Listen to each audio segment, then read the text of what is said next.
Behind every good picture is an even better story. So I'd like you guys to picture this. Imagine a beautiful Seder table with all the delicacies, and of course that terrible crane. And if you start to look at the people there, so you see each person is like a walking story, a beautiful sight to see. So you have Grandpa, Zaidi, with the streimel and the kaputa, with the langepayas, twirly, and then his son, maybe a little bit more modern, clean shaven. At first you don't realize it's his son, and then you look closer and you see, oh, I see it in the eyes, I see it in the mannerisms. Of course, that must be his son.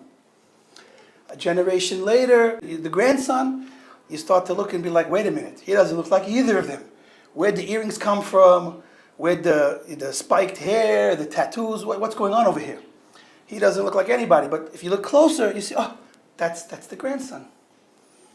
What a wonderful sight to see generations come together at the Seder table. But there's a deeper story here that we have to get into. How is it that in a few generations we go from the Rabbi of the Year to People Magazine's coolest man of the year? How do we get there in a few generations?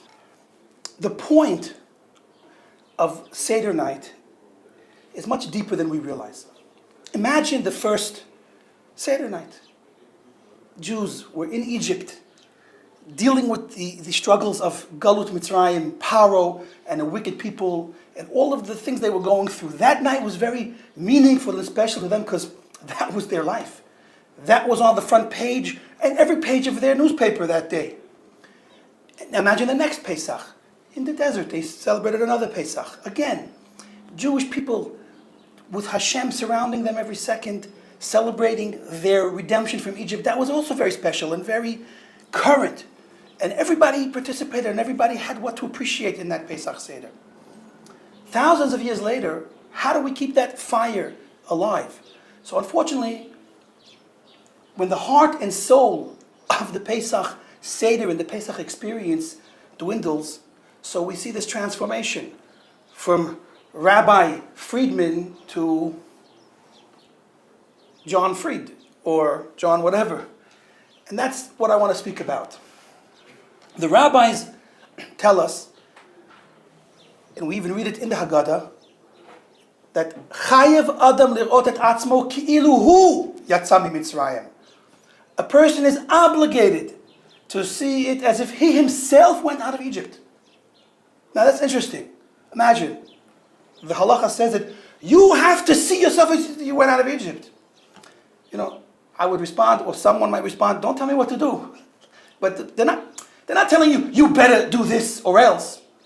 I think there's something deeper here. What they're saying is, if you want the Pesach experience to work to the fullest, then you need to see it as if you yourself came out of Egypt. You have to put yourself in the living experience of the Pesach Seder. Otherwise, it becomes just a body without a soul. It becomes things to do. When should I stand? When should I sit? When should I bend? When do I get up to leave and make my phone call and figure out what I'm really doing tonight for fun? When the Seder night is not fun and it's not part of you, then something is missing and you see the generations dwindle.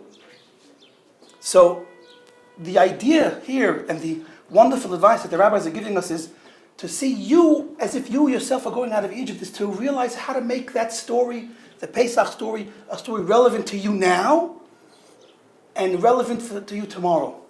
If it becomes a story about you that's relevant, then everything changes meaning. So how do we do that?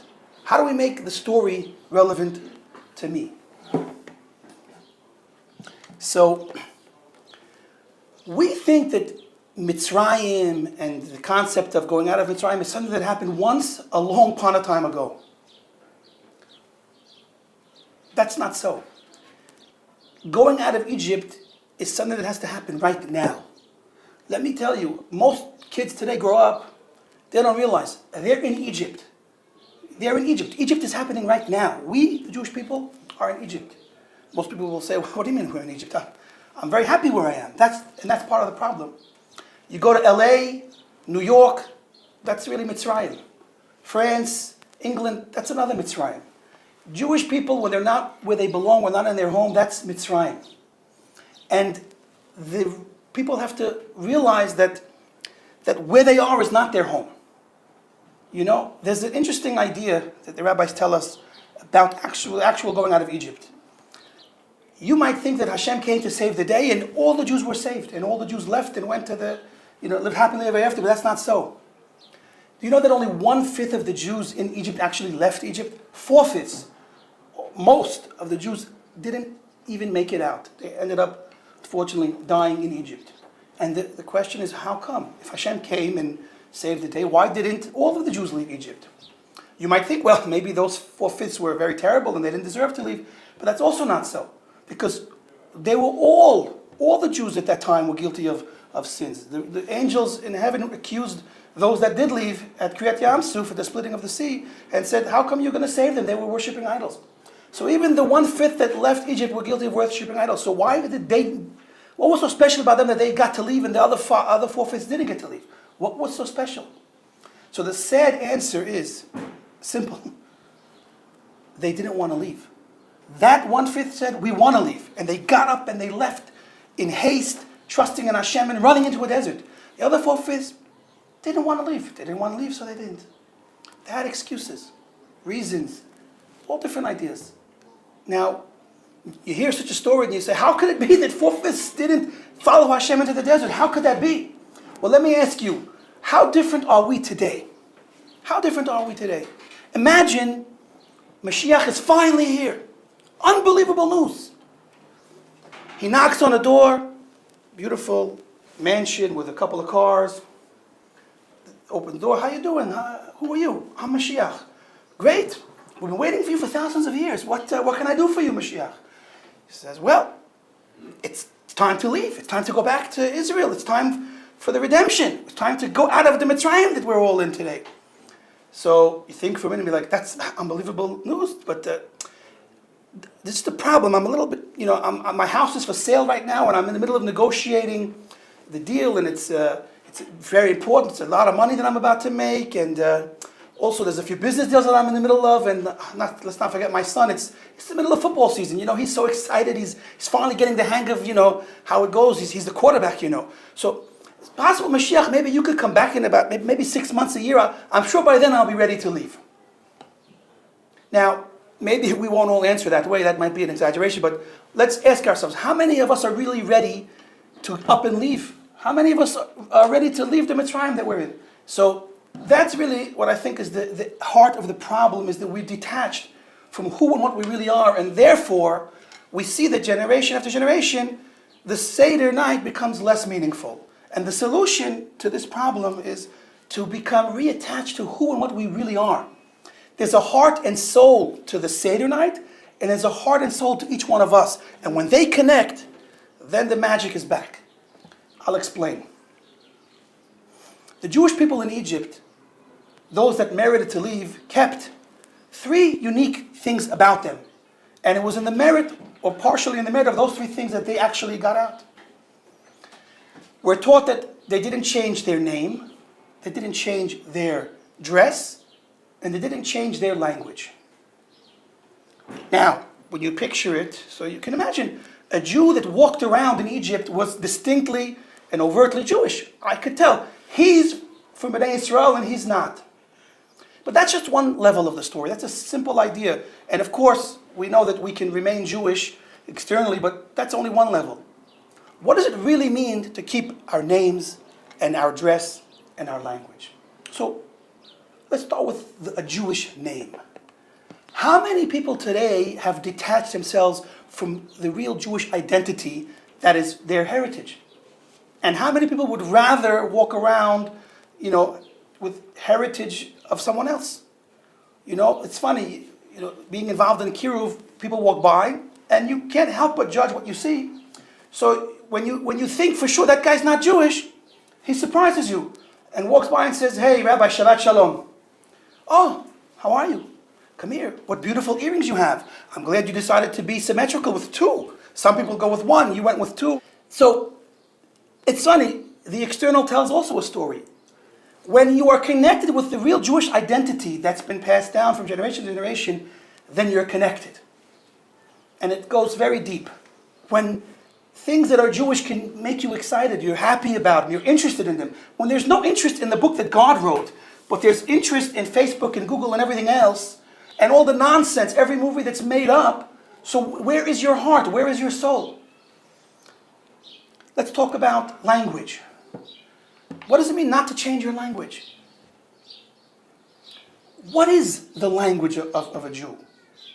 Well, when Hashem spoke to the Jewish people, they understood God's language. God spoke to us, and we perceived that, we understood that, and that became the guidelines and the direction that we lived our life by.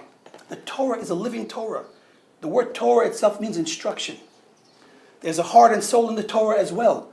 How many of us have connected with that heart and soul in the Torah? The Torah is a story of old stories about old people that means nothing to me today, but that's far from the truth. The Torah is a living Torah. The Torah is Hashem talking to you. And Hashem knows in every generation what message we need to receive. And if you look into the Torah, the language of the Torah, the Jewish language, if you keep your language, you'll understand that message from Hashem. Hashem is constantly talking to us. We have to open our ears and our eyes and our hearts and see and feel and understand what Hashem is telling us. And if we can do that, we might get on the track. What's the third thing? The dress. What does it mean to have a Jewish dress? Does that mean to go find a Jewish designer that's clothing is in GQ magazine and then we call it Jewish? You know, Sarbatani Jarbiyani, Jewish. What's a Jewish dress? We have to understand that the life and purpose of a person, of all people ultimately, is not to go for the external materialism, superficial pleasure that comes and goes. We all have a soul. All people have a soul. Especially, we've been given a job to light up the world and to light up people's souls. If we go for the external, the dress, the simple, nice, cute outfit in life, then we're missing out on the real life. Uniqueness and beauty is not what you show outside. The real beauty of a person is within. The real uniqueness of each of us is to express our ideas and our feelings and ultimately our soul. So ultimately, if we can connect to these three things properly, if we can get back our Jewish identity, the name, Yitzchak, Avraham, Moshe, you know, are we American first and Jewish on Sunday afternoon when we got to go to a class? Or are we proud that we are descendants of holy, holy people that stood the test of time and we're still here, but are we really here or are we sleeping? If we can get back our clothing, the old-fashioned clothing, which is really the essence of who we are inside, the pnimiyut. Not to go for the external, but to let that external be an expression of the internal, that our souls should speak through our actions and what we do, and we shouldn't fall for the quick fix of the pleasure and materialism and the excitement of the bright lights. And of course, last of all, the language. Hashem's language, the language of Torah, the language of the Jewish people. To understand and be in line and in that direction, following Hashem to that finish line. The Seder night is an eternal relay race, starting from the days of Egypt, the real days of Egypt, and it's continuing. And it's our job to continue the next lap and till the final lap.